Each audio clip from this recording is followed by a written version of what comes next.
A birthday celebration goes horribly wrong when a hippo thunders through the murky waters of the mighty Zambezi. Its target, married couple Kristen and Ryan, on the trip of a lifetime. Knocked from their two-man kayak and sent crashing into the crocodile-infested waters, Ryan and Kristen make a desperate swim for the riverbank, but Kristen feels something grab onto her leg, pulling her underwater. She must keep calm if she has any chance of survival. Hit like and subscribe. This is Fierce. It was December 1st, 2018, and Kristen Yaldor was celebrating her 37th birthday. She and her husband Ryan were in Zimbabwe on the adventure of a lifetime. For her birthday, they had planned something spectacular, a canoe trip down the mighty Zambezi River, upstream from the world-famous and breathtaking Victoria Falls. The river offers incredible wildlife viewing on the water.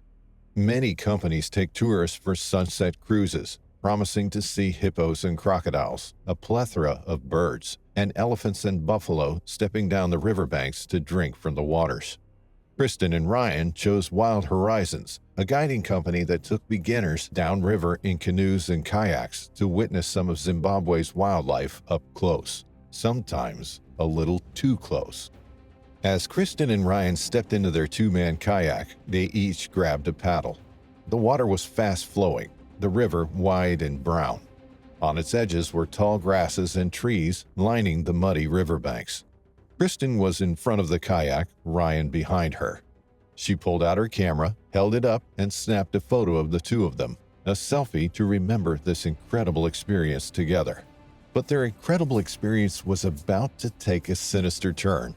One of the guides accompanying them on their journey called out to them. He had spotted something in the water. It was making its way towards them at terrifying speed. A bow wave was visible momentarily before disappearing. Then it reappeared seconds later. A large gray object broke through the surface of the water, then an enormous head, the telltale sign of a hippo approaching fast. Highly territorial and considered Africa's most dangerous animal, hippos are responsible for more than 500 deaths in Africa every year. They can't swim, but rather they run along the riverbed, bobbing up every few strides to see where the intruder is.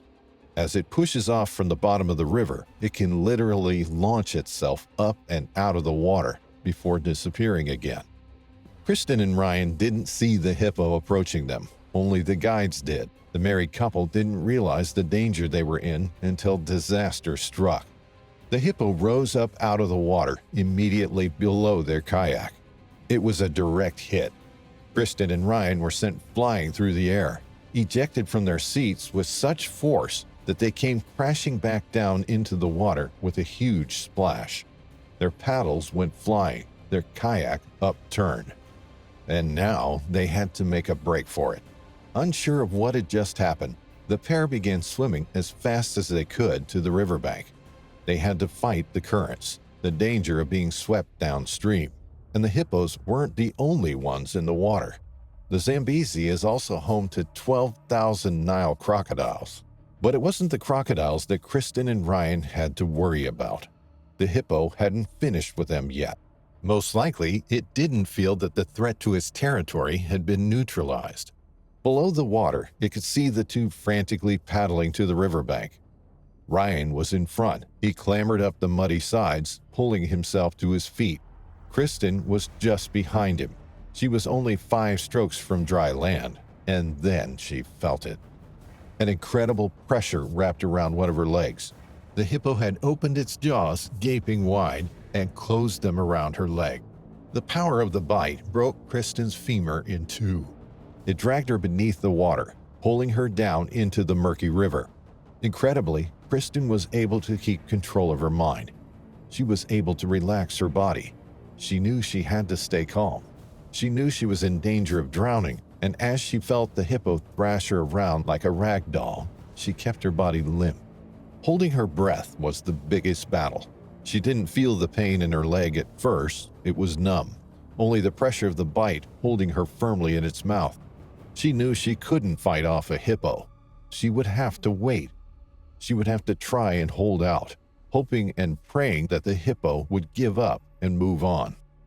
She reached for the hippo's jaws, its enormous jaws that were capable of opening 150 degrees, capable of snapping a canoe in half with a single bite.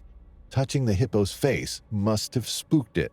It wasn't used to the strange sensation and released its grip around Kristen's right leg. When she felt the pressure dissipate, she pulled her leg free and pulled herself to shore. Ryan, who had witnessed the whole ordeal, lifted his wife onto dry land. She was in a bad way. She was now in the hands of her husband and the guides. Her leg was torn open. The pain started to kick in. An indescribable pain that Kristen tried to control with calm, deep breathing. It was the only thing she could do. Panicking about the situation would only make matters worse. One of the guides tied a tourniquet around Kristen's leg. He pulled it tight, stemming the blood loss. Ryan pulled out his mobile phone and called for a medevac via helicopter. Acting quickly was key to Kristen's survival. Tourists along the river stopped viewing the wildlife and lifted their binoculars and cameras to watch Kristen on the riverbank. When news got out of the attack, the tour operator she had traveled with claimed that she had been a reckless tourist who ignored safety precautions and only had herself to blame for the attack. The tour operators no longer offer kayak trips down the Zambezi. When the helicopter arrived, it airlifted Kristen to a local hospital. She was given a tetanus shot, some morphine, and x-rays were taken on an ancient x-ray machine. It misdiagnosed her injury as a hairline fracture. When Kristen was transferred to a more substantial hospital in Johannesburg, the trauma unit there performed surgeries on her every other day for 2 weeks. The extent of her injuries on her leg were massive, and it took weeks for 2 different types of harmful bacterial infections from the river water to subside. A medical plane then took Kristen and Ryan back to the States. The flight back made 7 stops. It was an excruciatingly slow journey, taking 36 hours before she was treated in Florida's Tampa General Hospital. The rod in her leg was replaced, and she was given multiple skin grafts. It took her days to be able to walk again. She had to try to retrain her damaged muscles, first using a walking frame, then crutches, then a cane. For someone so athletic and fit, the slow physical progress of her recovery had been painful. Kristen is itching to get back to full fitness. A year on from her attack, on her 38th birthday, she went for a 4-mile bike ride. Still without full use of her injured leg, Kristen is determined to keep up her active lifestyle, probably something that saved her life in the first place.